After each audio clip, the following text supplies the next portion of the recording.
भारत की आज़ादी के पीछे वैसे तो लाखों लोगों का योगदान है और हमें अपने स्वतंत्रता सेनानियों पर गर्व है।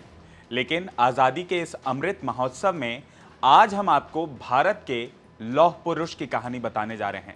लेकिन एक मिनट, इससे पहले हम आगे बढ़ें, आप इस वीडियो को पॉज करिए और जल्दी से हमें कमेंट में बताइए कि भारत का लौह पुरुष किसे कहा जाता है। चलिए अब आगे बढ़ते हैं। नमस्कार, मेरा नाम है प्रियांशु सिंह और आप देख रहे हैं खबर बेबाक।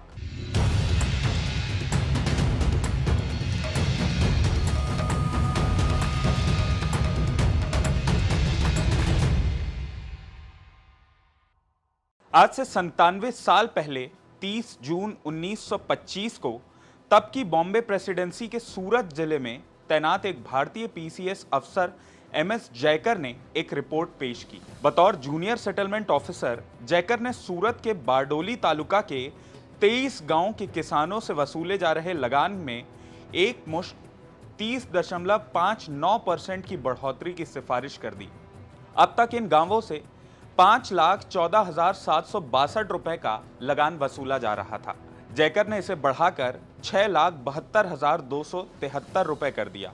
जयकर से इतर commissioner of settlement FGR Anderson ने लगान 29.03% बढ़ाने की सिफारिश की। इस बहस के बीच बॉम्बे प्रेसिडेंसी ने 19 जुलाई 1927 को पूरे सूरत तालुका के लिए लगान की दर 21.97% से बढ़ा दी और इसका हुक्म जारी कर दिया। यहां तक कि वसूली भी उसी साल शुरू कर दी गई। बेचारे छोटे किसान इतना लगान कैसे चुका पाते? नतीजतन कई संगठनों ने बार बार विनती की कि लगान कम कर दिया जाए। 1927 में लोकल कांग्रेस ने एक रिपोर्ट तैयार करके बताया कि किसान ये बोझ नहीं सह पाएंगे। अंग्रेज फिर भी नहीं माने तो किसान महात्मा गांधी के पास पहुंचे। 1922 में असहयोग आंदोलन वापस लेने के बाद से निराश गांधी ने किसानों से कहा कि उनके एक वकील मित्र अहमदाबाद में प्रैक्टिस करते हैं, वो काफी होशियार भी हैं, आपके पास वही आएगा।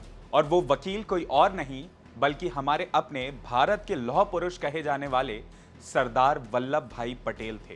किसान वल्लभ भाई पटेल के पास पहुंचे।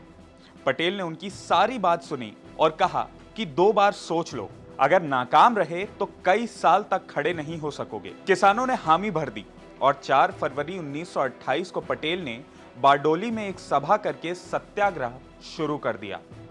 अगले दिन यानी 5 फरवरी को बढ़ा हुआ लगान चुकाने की तारीख थी, लेकिन पटेल ने सत्याग्रह की प्लानिंग के लिए हुई पहली बैठक को ही रद्द कर दिया। वो बोले, महिलाओं के बिना घर नहीं चल पाता और तुम लोग इतना बड़ा सत्याग्रह चलाने का सपना देख रहे हो। पटेल ने साफ कह दिया था कि महिलाओं के आने के बाद ही हम आगे बढ़ेंगे।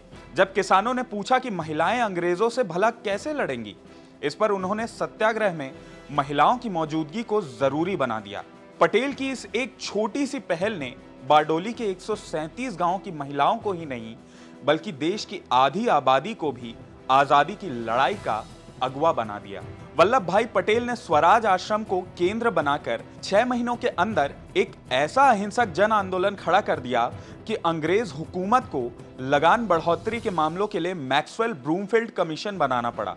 बॉम्बे प्रेसिडेंसी को बारडोली में 21.97% बढ़े हुए लगान की जगह 6.03% बढ़ोतरी पर ही मानना पड़ा। बढ़ा हुआ लगान ना चुकाने पर जब्त मकान और जमीन भी सत्याग्रही किसानों को लौटानी पड़ गई। लेकिन इस सत्याग्रह के आंदोलन के लिए बारडोली इलाके को ही क्यों चुना गया? इसके पीछे भी एक अद्भुत कहानी है।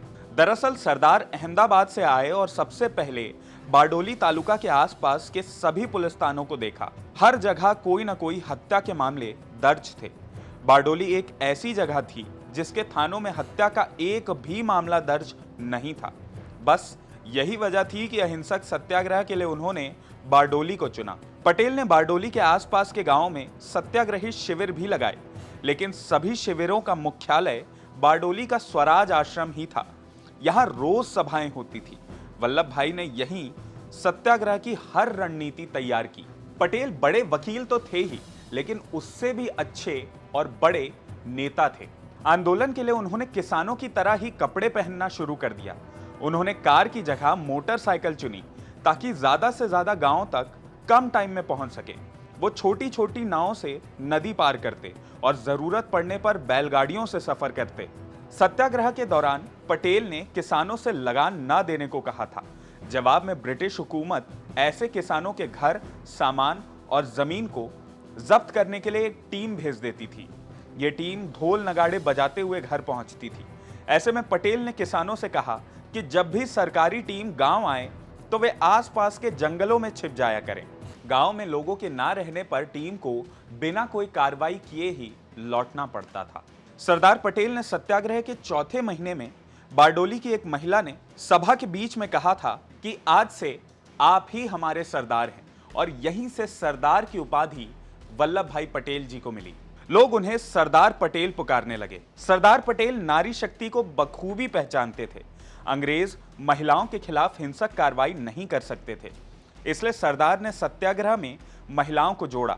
धीरे धीरे लोगों के मन से डर दूर होता गया और उन्होंने अंग्रेजों के खिलाफ एक शांतिपूर्ण तरीके से कामयाब लड़ाई लड़ी। 12 फरवरी 1928 में शुरू हुए इस सत्याग्रह को पटेल ने अपनी सूझबूझ से 6 अगस्त 1928 तक एक सफल आंदोलन में तब्दील कर दिया। इसी आंदोलन के दौरान सत्याग्रही महिलाओं ने पगड़ी पहनाकर वल्लभ भाई पटेल को सरदार का नाम दिया और देश को एक ताकतवर जन नेता मिला, जिसने आजादी के बाद 550 से ज्यादा रियासतों का भारत में विलय कराया। आज अगर हम बेफिक्र होके कश्मीर, हैदराबाद या भारत के किसी दूसरे कोने में घूम पाते हैं तो इसका पूरा श्रेय जाता है सरदार वल्लभ भाई पटेल को।